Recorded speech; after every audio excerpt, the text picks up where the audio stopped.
charge. Gets the ball on for Cahill, and 2-0 MIKEL Arteta.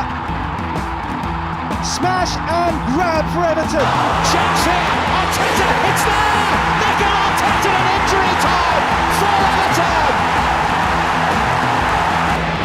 Arteta! How about that for a strike? And 2-0 MIKEL Arteta. MIKEL, thanks very much for talking to us. Let's go right back to the beginning when you first came to Everton on loan. Can you remember how the move came about? I think it was the last day in the transfer window in January, and I was playing in Spain in Sociedad, and I was having a good time. And David called me the last day and said, "I know you very well from your times at Rangers. We need a player of your qualities, and we're doing very well, but we have a very short squad, so I think you can give us something extra." And on those days Everton was fighting for the Champions League spot, and I didn't hesitate, and I just went, and it was a great decision. Deeper than ever. Arteta's ball in is a good one, and it's up. Great header from Tim Cahill. It was a good dressing room to go into, wasn't it? There was plenty of big characters in the dressing room. Beautiful, one of the best I ever been. Sometimes it's not easy when you come in January. They have the dynamics, the group is done, and it's not easy to be a foreign player. Sometimes it was a very English dressing room at that time as well, and they were very close together, and the team was doing really well. So we say, okay, I'm coming in now and see how I adapt. But they were a fantastic group. I had a great time and great memories. And the Evertonians fell in love with you from the moment you scored that free kick against Crystal Palace. Yeah, to be fair, those fans were incredible with me. You know, I always felt part of that family. They made me feel very welcome, and I tried to give on the pitch what I had to make them proud. To use it. Now Bent. Has Bent got the beatings of Boomsong? He has. And there to pick up the pieces, Carsley. It's sat right for Arteta, forced to Cahill.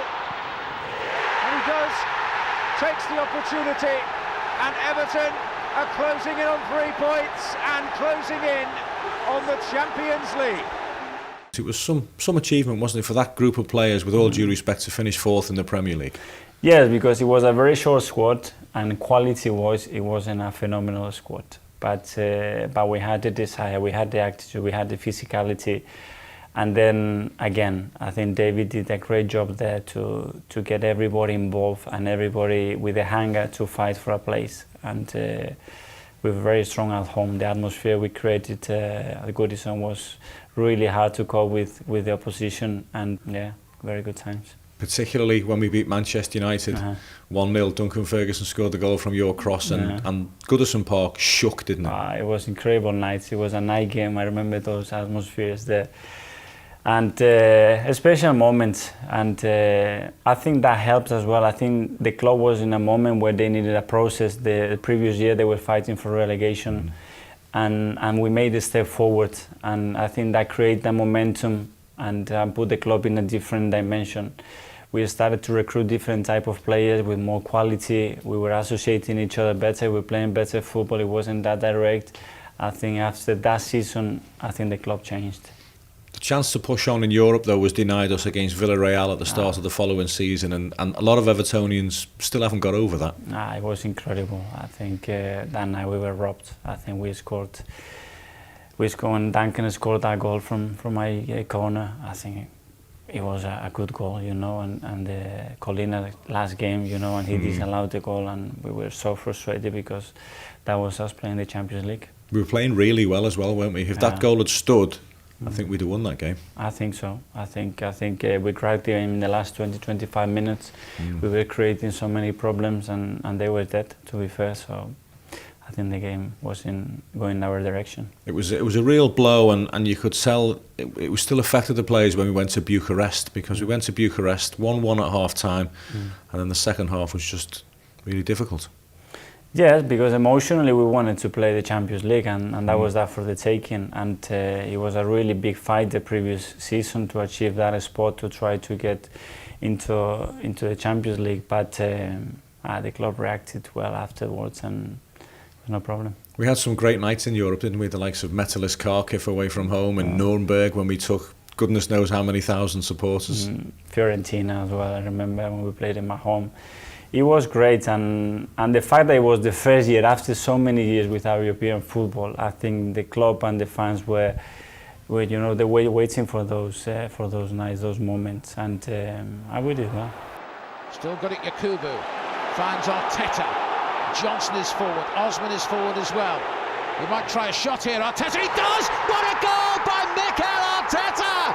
Everton are level, Everton 2, Fiorentina 0. The atmosphere against Fiorentina, we were 2-0 down from the first leg. When you scored that goal from outside the box to make it 2-2 on aggregate, again, the noise was unbelievable. Incredible. You know, you're talking about it, my skin goes like this. I remember that night. Honestly, the atmosphere we created at Goodison on those nights, that stadium, you know, is so particular and is different. You know, it's very English, and when you are a player and you step on that pitch and you have that sense around the crowd and the fans, the energy they create is incredible. Delivers. Cahill, he's done it again. Tim Cahill makes no mistake, and Everton are well away it seems now. And you worked well with Tim Cahill. He was a close pal of yours. He was my closest friend. He was like a brother with me. And no, on the pitch we used to get on really well. We understand each other really well, but outside the pitch we had a great relationship with my wife, my family, and his family as well. And up to now is one of those players that I can say is one of my closest friends. He did a terrific job for Everton, didn't he? He was incredible. He was, for me, it was the identity of that club. You know, he had everything that the club could demand for a player to be. You know, he could put his head into any challenge. You know, he would fight for every ball. He had the desire to win every game. He was training. He was a great example in the dressing room. And then he was very open with everybody. You know, he was close to the fan. He was close to the chairman. He was, you know Tim. He loves to do that. And in my opinion, he was the guy who had the identity of the club. He was a big game player, wasn't he? You could rely on Tim in the big games. He used to love, you know, going to Anfield, going to Stamford Bridge, big nights like this. He was always there, ready for the fight, you know, and he was a massive player for us at the time.